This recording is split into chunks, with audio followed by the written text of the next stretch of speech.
جہاں تک صدر بائیڈن کا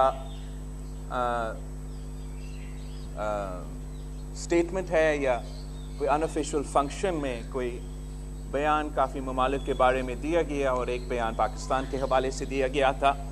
As far as President Biden's statement is concerned, I have discussed it with the Prime Minister, and we have summoned the Ambassador of the United States to Pakistan, Mr. Donald Bloom, to the Foreign Office of Pakistan for an official démarche. Jahan tak, as far as the question of the safety and security of Pakistan's nuclear assets are concerned, we meet each and every international standard in accordance with the IAEA as far as the safety and security of our nuclear assets. As far as I'm concerned, in our neighborhood, if there is any questions as to nuclear safety and security, then those questions should be directed to our neighbor India, who very recently accidentally fired a missile into Pakistani territory. That is not only irresponsible, that is not only unsafe, but raises genuine and serious concerns about the safety of nuclear capable countries. I am surprised by the remarks of President Biden. I believe this is exactly the sort of misunderstanding that is created when there is a lack of engagement. And luckily, we have embarked on a journey of engagement. We have just marked the 75th anniversary of our bilateral relations in a very engaging manner at the State Department, at the level of the Secretary of State and the Foreign Minister of Pakistan. If this was such a concern, I imagine that it would have been raised in that meeting with me. I believe that we've just started our journey of engagement, and we will have many more opportunities to engage with the United States and address any concerns, any misconceptions they might have in regards to this specific question. Thank you. Waqar Hussain.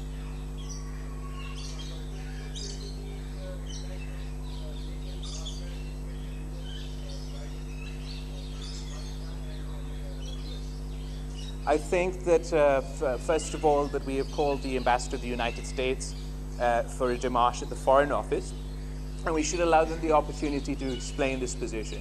I don't believe that this should negatively impact the relations between Pakistan and the United States. We will continue, inshallah ta'ala, on the positive trajectory of the engagements that we're having so far. Fadl Hussain. Yes.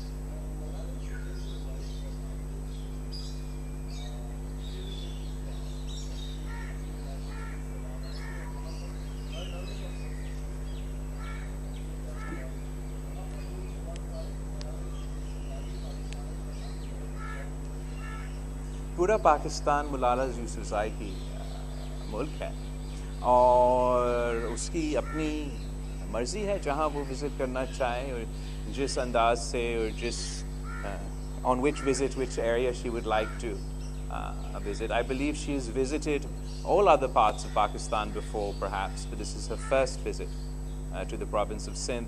Particularly یہاں دادو میں سارے پاکستان تو سیلاب سے متاثر ہوا ہے مگر دادو میں ابھی تک سیلاب جاری ہے. تو ہم بہت اپریشیٹ کرتے ہیں کہ ملالہ یوسفزئی صاحبہ نہ صرف یہاں آئیں، ہمارا دکھ درد میں شریک ہوئی، مگر فلڈ متاثرین کے لیے مدد کا اعلان بھی کی، اور یہ مدد پورے پاکستان کے لیے اور سارے سیلاب کے متاثرین کے لیے ہوگی۔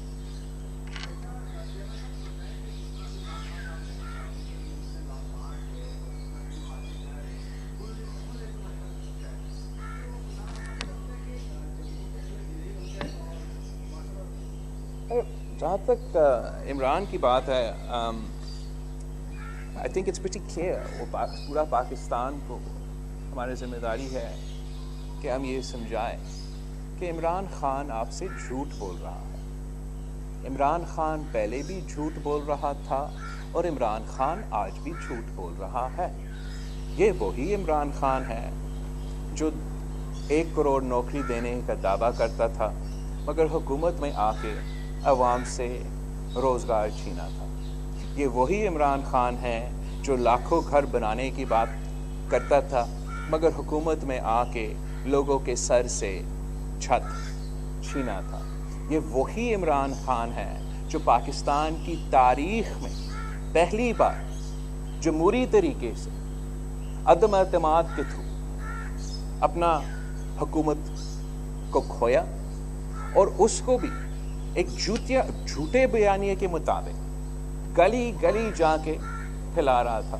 اور اب جب واضح ثبوت آ چکا ہے کہ یہ عمران خان ایک جھوٹ کے بنیاد پہ ملک کے عوام کے جذبات کے ساتھ کھیل رہے تھے، ہمارا خارجہ پالیسی کے ساتھ کھیل رہے تھے، ہمارا سائفر سیف نہیں ہے، اور پھر ہم شک کرتے ہیں کہ اس قسم کے سوال کیوں پوچھے جاتے ہیں۔ یہ وہی جھوٹا عمران خان ہے جو دعویٰ کرتا تھا کہ پاکستان کو معاشی ترقی دلوائے گا۔ آج ہم اگر سیلاب سے ڈوبے ہوئے ہیں تو اس سے پہلے ہم عمران خان کی مہنگائی کی سونامی میں ڈوبے ہوئے تھے۔ یہ وہی عمران خان ہے جس نے پاکستان کی تاریخ میں پہلی بار پاکستان کی معیشت کو ڈیفالٹ کے خطرہ تک لے کر آیا تھا۔ وہ کس چیز کا لانگ مارچ کر رہا ہے؟ وہ کیوں لانگ مارچ کرنا چاہتے ہیں؟ کہ ہم ایک بار پھر وہی ناکام ترین، نالائق ترین سلیکٹڈ حکومت کے دور میں واپس جائیں؟ یہ ایک جھوٹا شخص ہے۔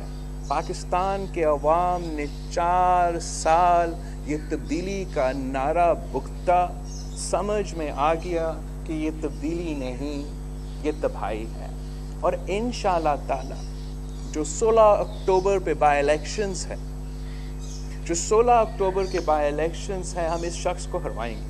اور میں آپ کو سمجھاؤں کہ اگر ان بائی الیکشنز میں پی ڈی ایم کا امیدوار جیت بھی جاتے ہیں، وہ بھی ہمارا وکٹری ہے، اور اگر پی ڈی ایم کا امیدوار کسی بھی وجہ سے نہ بھی جیت سکے، وہ بھی ہمارا وکٹری ہے۔ اس لیے ہر صورت میں عمران خان کا میجورٹی کم ہوگا نیشنل اسمبلی۔ ایک منٹ بازو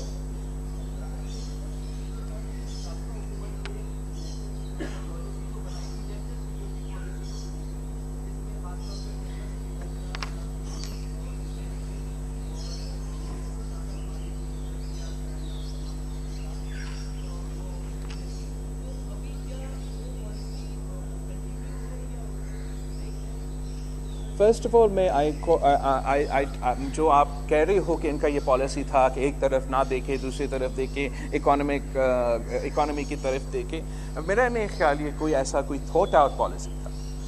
اور جہاں تک ہمارا اکنامک ڈپلومیسی کی بات ہے، تو مجھے ابھی بھی یاد ہے کہ جب صدر زرداری اس ملک کا صدر تھا تو اس نے ہمیں یہ فارن پالیسی کا ڈائریکشن دیا تھا کہ ہم ٹریڈ چاہتے ہیں، ایڈ نہیں چاہتے ہیں، جس کا مطلب ہی اکنامک ڈپلومیسی۔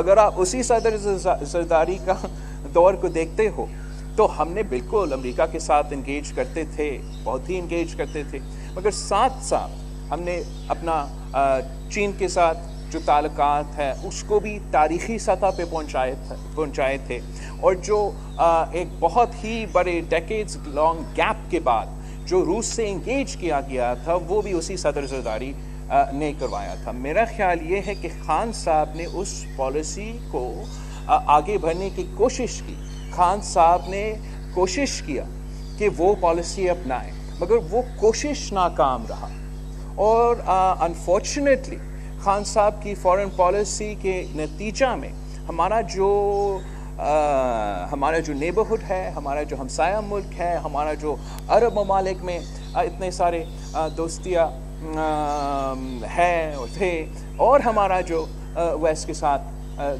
دوستیاں تھے، جہاں بھی آپ دیکھتے تھے خارجہ پالیسی کی لینس سے وہاں نقصان ہی نقصان ہوا تھا، اور اسی نقصان کو ہم درست کرنے کی کوشش کر رہے ہیں۔ ابھی ابتدا ہوا ہے، بہت محنت کرنا پڑے گا، لیکن میں مطمئن ہوں کہ پاکستان کا خارجہ پالیسی کی سمت جو ہے وہ آج درست ہے۔